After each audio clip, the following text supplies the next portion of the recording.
Hey guys, what's up? Welcome back to the channel. As always, it's me, Ivan, and in today's video we'll be taking a look at this chronograph watch from Top Hill. It's basically an homage to the Seiko Speedtimer Night Vision edition, so naturally it's a very good looking watch, especially in this black configuration. Now, this definitely isn't a perfect watch by any means, but considering that it costs roughly 5 times less than the original Seiko, I do think there is some value to be found here.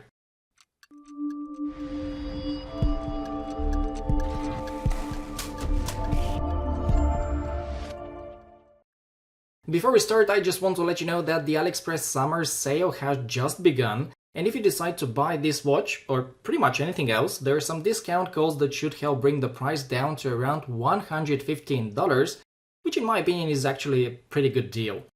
You can find those codes down in the description and pinned comment below, so definitely give them a try. Alright, you guys already know how this goes. Next we're going to continue with the dimensions. The top heel is slightly larger than the actual Seiko Speedtimer, and the most noticeable difference is the case diameter. This one comes in at 42mm, while the Seiko is 39.5. The lug-to-lug is also a bit longer, at 48mm versus 45.5 on the Speedtimer. However, the top heel is actually a bit thinner, measuring around 12mm thick, while the Seiko comes in at roughly 13.5. And since I reviewed the Speedtimer a while ago, I can also tell you that this watch feels noticeably lighter on the wrist, although I can't give you the exact numbers. Here is what it looks like on my 17cm or 6.7 inch wrist. In my opinion, it looks fantastic and definitely gives off strong Seiko Speedtimer vibes, even though there are actually quite a few design differences, as you'll see in a moment. As for the wearability, it's very comfortable. I don't feel any sharp edges, the watch sits nicely on the wrist, and overall the weight distribution feels well balanced. Moving on to the design, guys, while this watch is clearly inspired by the Seiko Speedtimer, it's worth mentioning that it's not a one-to-one copy. The case shape is actually quite different.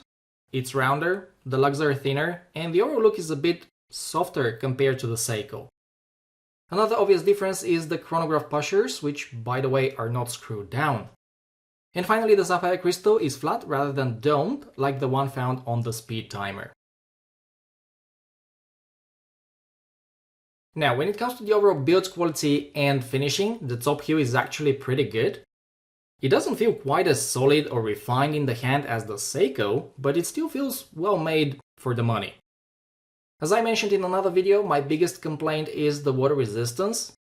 Personally, 50 meters is perfectly fine, because I rarely swim with any of my watches, but I do think that 100 meters or more would have made this watch a lot more versatile. As for the finishing, I would say the biggest highlight here is the black PVD coating. It's very evenly applied and simply looks fantastic. In fact, when I first received the watch, I actually found myself wondering whether the bezel was made from ceramic or just PVD coated steel. As it turns out, it's the latter, but that should tell you just how good it looks. So yeah, based on what I'm seeing here, I think it should hold up quite nicely over time. Next, let's take a closer look at the dial. Guys, the layout and color scheme are very similar to those of the Seiko Speedtimer, and for that reason alone, it's a great looking dial. It's clean, highly legible, and easy to read at a glance. The execution is also very good, and looking closely, I can't really spot any imperfections. The only thing that bothers me a little is the date window positioned between the 4 and 5 o'clock markers. But that's really just a personal preference, because I generally prefer no-date watches.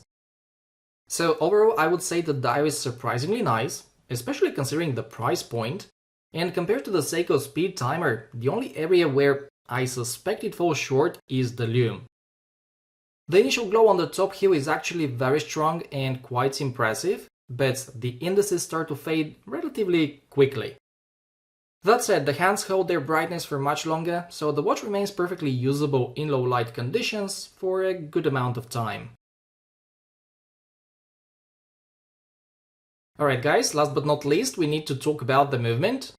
Usually most affordable chronograph watches come equipped with Seiko VK megaquartz movements, but that's not the case with this top hill. Instead, it houses the Epson VR42, which is a solar-powered movement.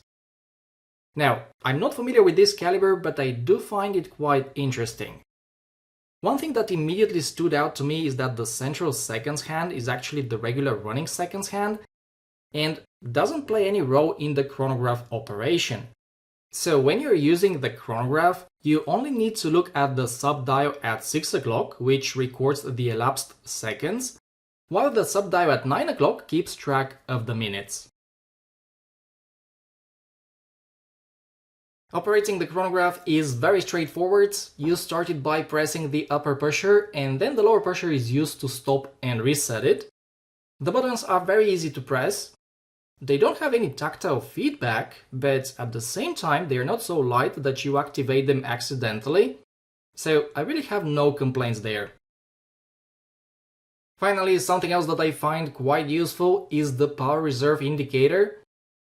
By holding down the lower pusher, you can check the remaining charge, just like you can on the Seiko Speedtimer.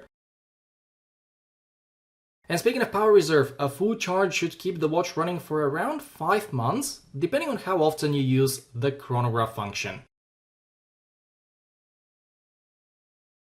There you have it, guys. The Top Hill is a nice and affordable solar-powered chronograph that also happens to look great thanks to its heavily Speedtimer-inspired design. The only thing I consider a negative is that the seconds hand on my example misses most of the minute markers. It's not a big deal for me, especially at this price point, but you know how it goes. If something is there, it has to be mentioned. Other than that, I really like it. I like the stealthy black design combined with the neon green accents.